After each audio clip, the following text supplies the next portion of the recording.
Welcome to Narrowboat the James Bill. Hope you're well, thanks for joining me. This is the next board I am cutting out to go.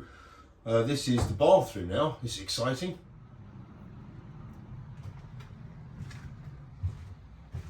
So there are 3 boards up on each side at the moment.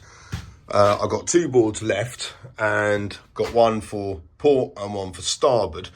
But before I put them up, I'm going to have to make a bit of an adjustment here because the boards come up to this point here, which is kind of like in the middle of this window, which isn't the end of the world, but means I'd have to have, for it to match up with everything else, I'd have to have a bit of trim there and then a little bit of trim underneath there, and the same on, on that window there, which I think is just going to look a little bit odd.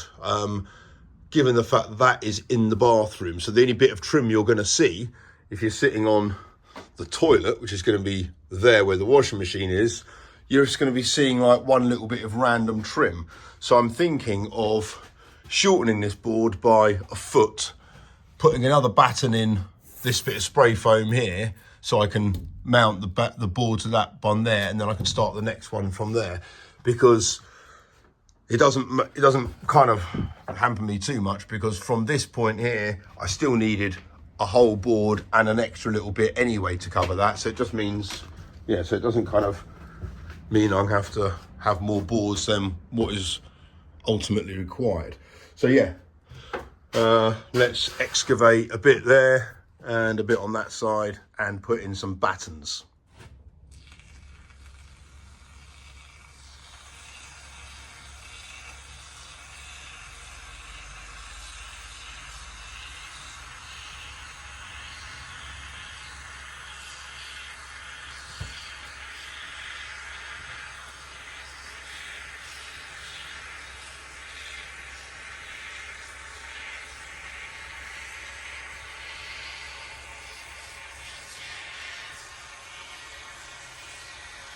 Right, I've just come back from picking the kids up from school. Whilst I was in the car park at the school waiting for them, I was reading through some comments, and someone kindly mentioned that I should be protecting the back sides of all of these boards. So I've gone out and got myself some extreme protection wood steel, and I kind of did think that as I was putting them up, that they should all be protected. Certainly the edges and obviously the back. On the front, as I said, I'm going to probably varnish it. I have been inundated with comments about what varnish to use and how best to do it and stuff. So I really need to sit down and kind of go through them properly. The one that's kind of caught my eye was talking about making some kind of home brew with walnuts or whatever. But he said it would save me a fortune, which would be excellent, because yacht varnish does cost quite a lot and I've got a lot of it to put on. But in the meantime, before I do that, I'm going to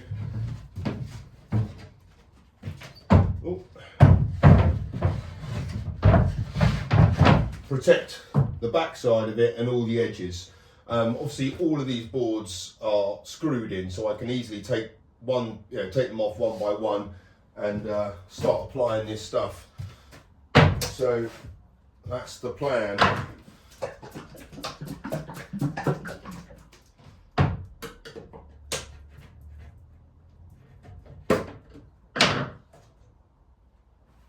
And this is clear, so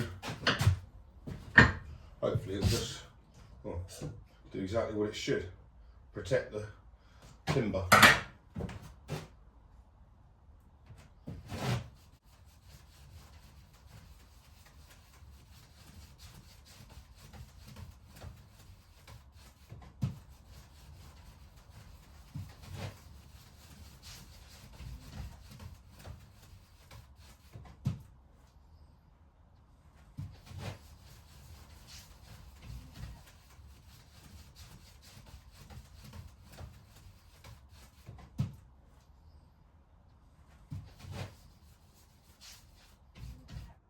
Right, that's got a drying time of 12 hours, so I'll leave that overnight, and tomorrow I'll kind of set myself up properly so I can do a few boards simultaneously.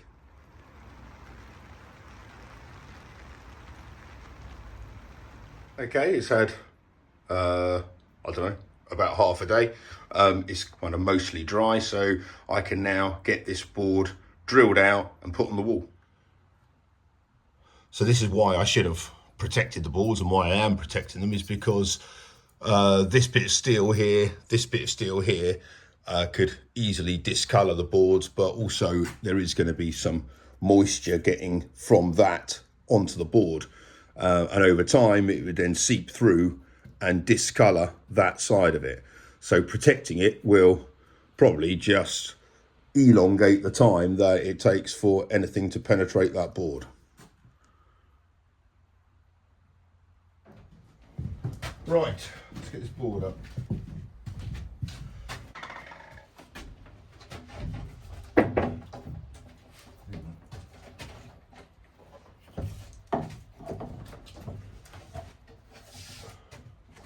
You happy with that? Right. If you push it slightly at the top, so the top comes in. What do you mean? Just to get closer. Are you happy with that? Well, there's going to be trim on it, it's all right. Okay.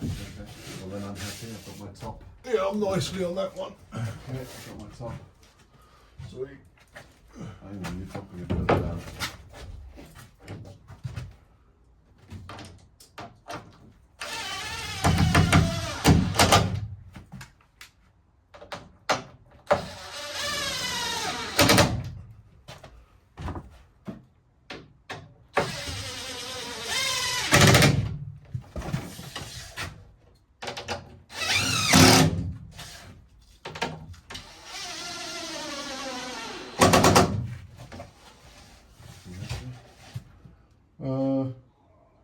No, it should be flush.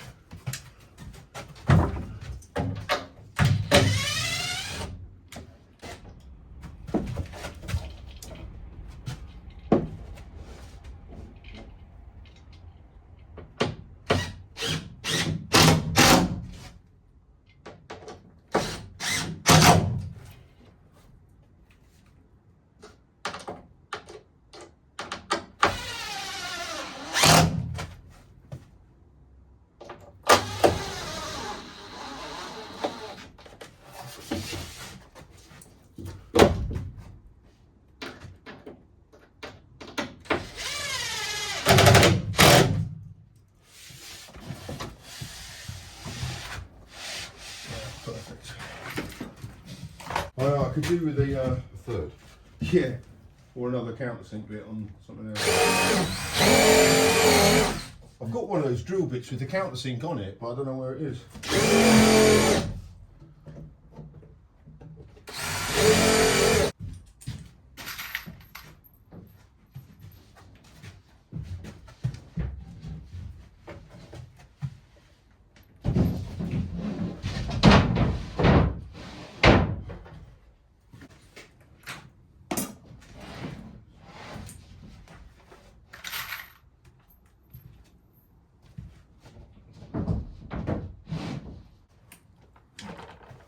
No, found this one.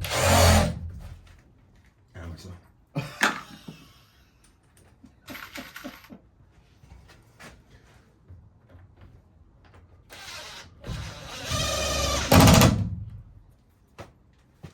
Cool.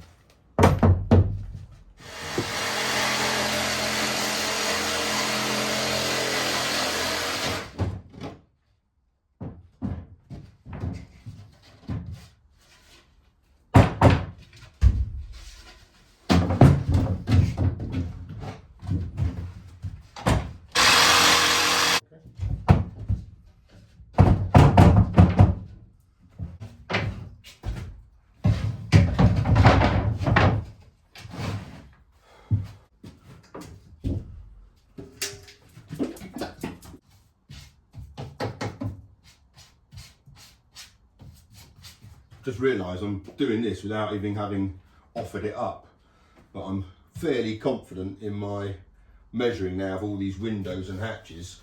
In fairness, I haven't made a mistake yet, touch wood. I've been measuring like 1,000 times before cutting, and I've been basically using one fixed datum point, getting to that point and then marking out from there. That's how I've been doing it, and like the datum points have always been from the back going forward, so it's always, I think it's well, it's worked. I was a bit nervous about doing all of that, because the other way of doing it would be boarding up to there, cutting down there, and then putting trim lengthways all the way down, which is kind of what I did on Slow Patrol, just without really putting the trim on properly. So, but I didn't really want lines of trim all the way down. You know, there'd have been more, and it would have kind of broken up the window designs quite a bit. So, makes it easier doing it that way. But this is, well, and also there's a bit of wastage doing it this way, but I'm pretty sure I'll be able to put those offcuts to good use. Well, I'm damn sure I will. I'm also going to have a little try of curve bending one of them, because obviously this is beach faced, so it's got a little bit more give in it than a hardwood, well, you know, like a normal hardwood ply might have. So I'm going to give that a go. I'm also going to wet it as well and see if that helps, I don't know, take out the lines.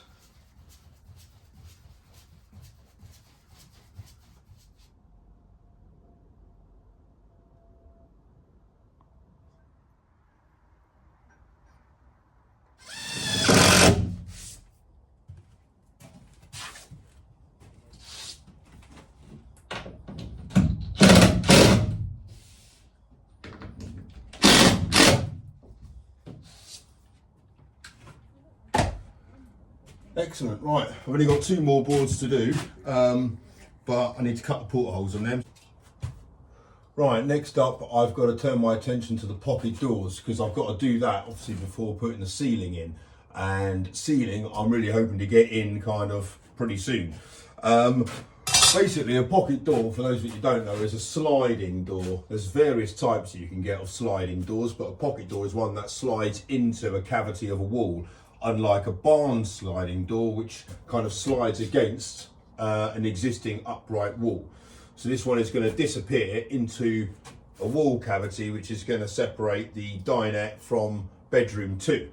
And really the advantage of it is that it can provide a door, but you know, if it's mostly open, there's nowhere, because obviously this is quite a narrow aperture. So if you used to fold, if you were to, you know, have a hinged door there with a handle on it, then you know it's a little bit intrusive on that side. And the layout of the boat, of this room here, is that any door that way is going to kind of intrude into your working of this space. So that's why I've opted for a pocket door. There's loads of kind of variants of them. Most of them are for like domestic use in a house. So obviously the kind of the width of them, or the dimensions, is, well, it's kind of designed for a normal stud wall, and as a result the kind of fixing kits you can get are about kind of 8 centimeters in width, which is, bear in mind I need 3 of them, 2 in the bathroom and 1 in my room. It's just going to kind of take up quite a bit of space, so I'm going to look to do it myself. The actual kind of components are pretty straightforward. It consists of some types of wheels and a type of track. So I was looking to see what I've got, and I was kind of mucking around with shelving brackets and things. You can, instead of pocket doors kits, you can actually use shelving, these kind of shelving sliders or whatever. These ones are actually pretty good, but the telescopic ones, which come out kind of more than 60 centimeters, which is what I'd require, kind of the reviews on them say they're a little bit flimsy, some of the bearings give way, and the good ones, or the kind of heavy duty ones, are about 30 or 40 quid. And bear in mind I need 3 of them. I'm trying to do it without spending a fortune, and bear in mind it's pretty basic and straightforward. It consists of wheels and a track, as I said. So I was kind of looking around these, loads of different wheels I was thinking it needs a bottom wheel and a top wheel to kind of keep it rigid, but the reality from kind of stuff I've been playing around with is that's not really the case, because obviously the weight of the door will always be pulling it down, and as long as it's kind of installed properly, there'll be no way of pushing the door up or anything. It's not going to be on any runner on the floor, because that's not going to kind of look very nice or anything. So the way of keeping it all stable will be the fact that there is more door inside the cavity than, well, there'll be some door inside the cavity even when the door's closed, and that will keep it upright. I might have something on this wall here just to kind of let the door slot into, or like a magnet or something like that. So I've just been looking around at some kind of ideas of this, and din rail is something that I've been looking at, which is what electricians use when they're putting on circuit breakers into panels. So I think this might work. I've got kind of quite standard nylon bearing wheels there. That slides along that track quite nicely. What I've got to try to do is work out the spacing of all of this, and then I can work out how the actual door will fit together on these, kind of suspended from them. But for the moment, this is the bit I'm trying to get my head around. So I'm just going to give this a go and see if I can get the dimensions right.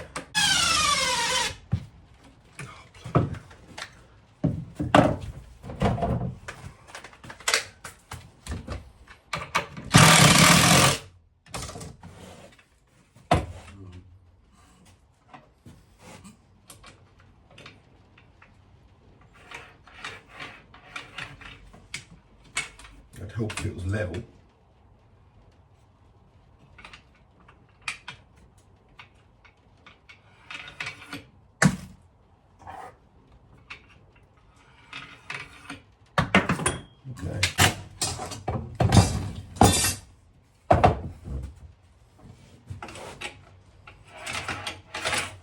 Okay, it's not level, but that rolls quite nicely.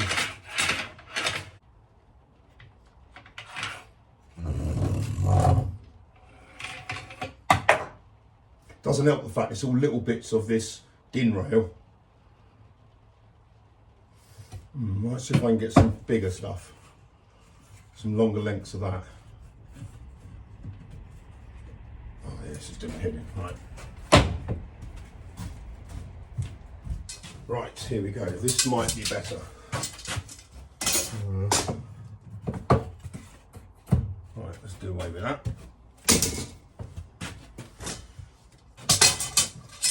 So I'm thinking on this one though, right, if I had it like that, and put them together like that again, but instead of having the wheels on top, so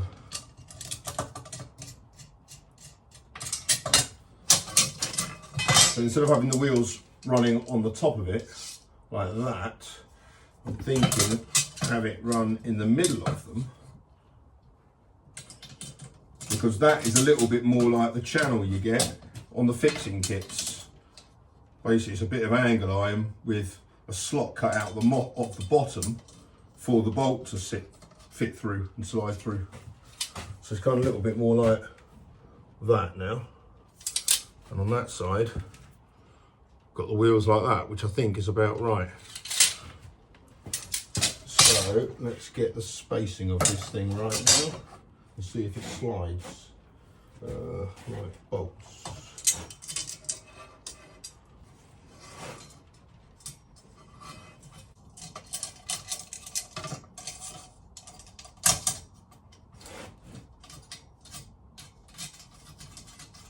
Yeah, that's about right.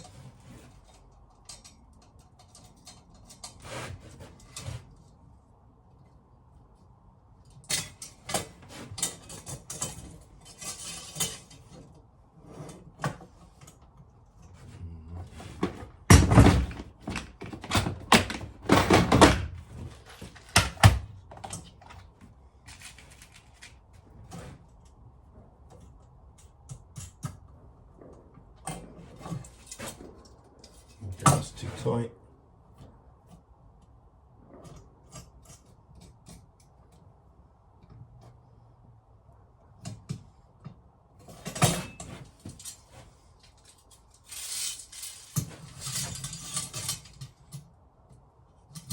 That kind of works.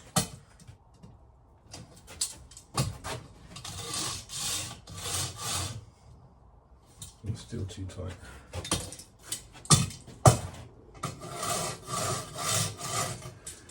Yeah, that's kind of, that's all right, that is.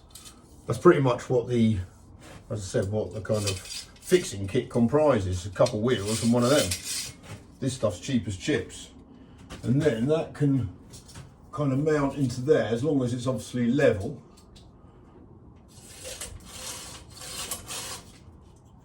They say kind of the wheels work better when there's weight on them, which I can kind of feel when I push down like that. That glides really nicely. Yeah, that's all right. Let's get another one in.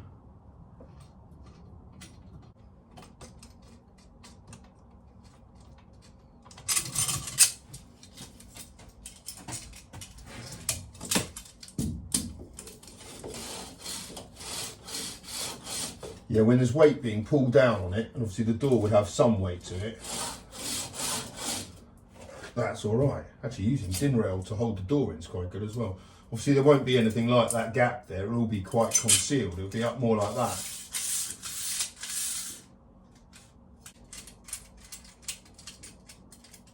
Obviously, the weight of the door will be pulling the wheels down. So even though there's a bit of like upward motion at the top from the wheels, to be honest, they're never going to get there because the door's going to be pulling it down.